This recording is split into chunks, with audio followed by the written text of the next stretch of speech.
Assalamualaikum warahmatullahi wabarakatuh. Innal hamdalillah nahmaduhu wa nasta'inuhu wa nastaghfiruh wa na'udzu billahi min shururi anfusina wa min sayyiati a'malina.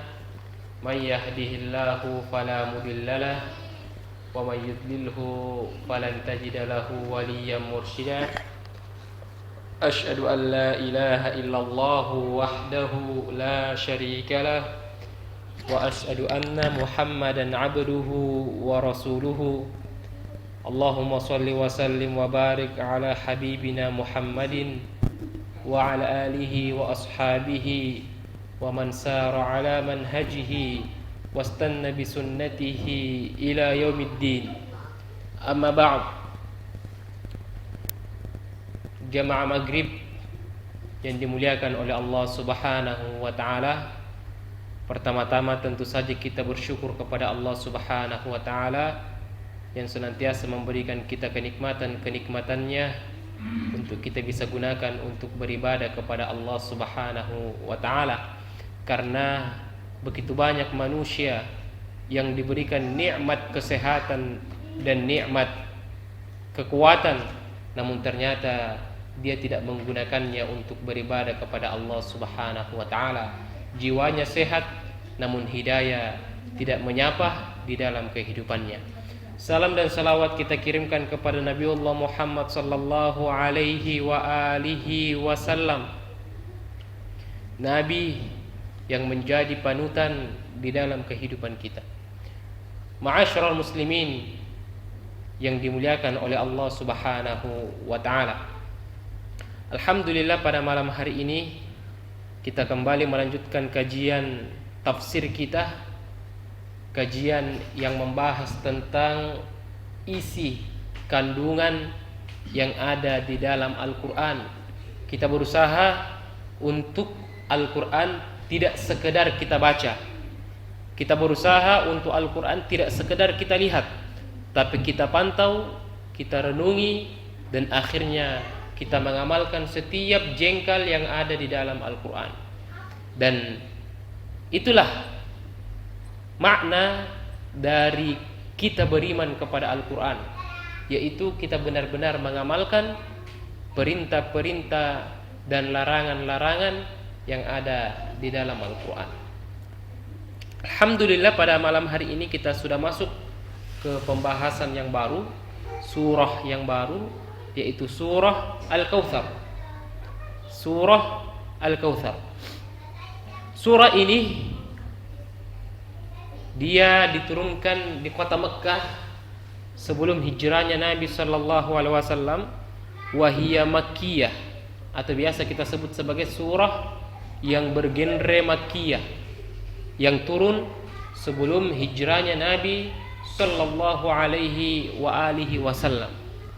Surah ini sangat banyak asar dan pengertian dari surah ini dan hadis-hadis yang disebutkan oleh Nabi sallallahu alaihi wa alihi wasallam. Yang pertama, Allah Subhanahu wa ta'ala berfirman, "Inna a'tainakal kautsar fasholli li rabbika wanhar inna syani'aka huwal abtar." Allah Subhanahu wa ta'ala membuka ayat ini, inna, sesungguhnya, a'tainaka, sesungguhnya kami telah memberikan kepadamu Nabi Muhammad sallallahu alaihi wasallam al-kautsar. Al-kautsar. Al-kautsar di sini jamaah sekalian banyak makna yang dikemukakan oleh para sahabat. Bahkan Nabi sallallahu alaihi wasallam juga memberikan pengertian tentang makna Al-Kautsar. Makna Al-Kautsar.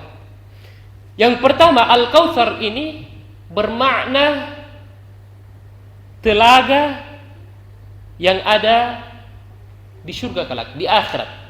Telaga yang semua manusia umat Nabi Muhammad sallallahu alaihi wasallam yang benar-benar mencintai dan memurnikan perbuatan-perbuatannya sesuai dengan tuntunan Nabi, itu akan melewati dan akan minum di dalam telaga yang disebut sebagai telaga Al-Kautsar. Yang disebut sebagai telaga Al-Kautsar. Makanya di sini disebutkan bahwa ma'uhu ashaddu bayadan minal laban wa ahalla minal asal. Sungai ini atau telaga ini itu airnya lebih putih daripada susu. Kemudian wa ahalla minal asal, lebih manis daripada madu. Dalam hadis yang disebutkan oleh Nabi sallallahu alaihi wasallam, telaga Al-Kautsar ini telaga yang akan diminum oleh umat Nabi sallallahu alaihi wasallam. Siapa yang meminumnya, maka mereka tidak akan merasakan haus lagi. Dan itulah keistimewaan dari umat Nabi sallallahu alaihi wasallam. Itu pendapat yang pertama. Pendapat yang kedua, dan ini disebutkan oleh Abdullah ibn Abbas. Disebutkan oleh Abdullah ibn Abbas bahwa maksud dari Al-Kautsar itu al-khairul katsir, kenikmatan yang begitu banyak yang Allah berikan kepada kita. Jadi menurut Ibnu Abbas, dan ini disebutkan dalam tafsir, beberapa tafsir, bahwa semua kenikmatan yang Allah berikan kepada kita itu adalah Al-Kautsar. Bukan hanya telaga, bukan hanya sungai, bukan hanya tentang agama kita, bukan. Tapi semua kenikmatan yang Allah berikan kepada kita itu bermakna Al-Kautsar. Al-khairu al-katsir. Makanya semua kenikmatan jemaah sekalian itu berasal dari Allah Subhanahu wa taala. Apa yang kita rasakan pada hari ini? Kendaraan kita, sandal kita, pakaian kita, anak kita, pasangan kita, cucu kita, semua kenikmatan yang Allah berikan kepada kita itu berasal dari Allah Subhanahu wa taala. Makanya di dalam surah An-Nahl Allah Subhanahu wa taala berfirman, "Wa ma bikum min ni'matin faminallah." Semua kenikmatan-kenikmatan yang kita rasakan itu bersumber dari Allah Subhanahu wa taala. Makanya kita tidak perlu begitu bersedih ketika apa yang kita miliki meninggalkan kita. Ketika kita kehilangan sosok tercinta kita. Ketika kita kehilangan sesuatu yang mungkin yang kita cintai.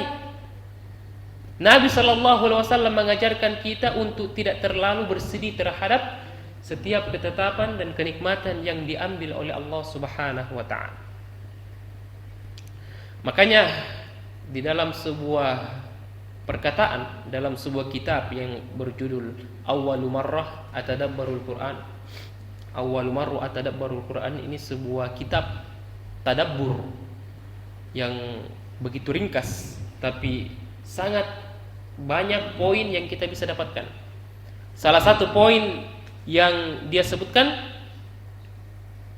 bahwa ketika kita beriman kepada takdir Allah, ketika kita beriman bahwa kita manusia pasti mendapatkan musibah, pasti merasakan problem di dalam kehidupan kita, maka kita wala yahzan ala ma fatahu wala ma asabahu. Kita tidak akan bersedih terhadap apa yang membuat kita kehilangan, dan kita tidak bersedih terhadap apa-apa yang kita belum dapatkan. Namanya dunia, namanya kehidupan, pasti ada suka dukanya, pasti ada ujiannya. Anak sekalipun itu adalah ujian. Harta kita sekalipun itu adalah ujian. Bahkan kehidupan kita sekalipun adalah ujian dari Allah Subhanahu wa taala. Allah Subhanahu wa taala berfirman, "Alladzi khalaqal mauta wal hayata liyabluwakum ayyukum ahsanu amala." Allah yang menciptakan kehidupan dan kematian untuk menguji kita, untuk memberikan kita ujian. Siapa di antara kita yang paling baik dan yang paling bagus amalannya di sisi Allah Subhanahu wa taala.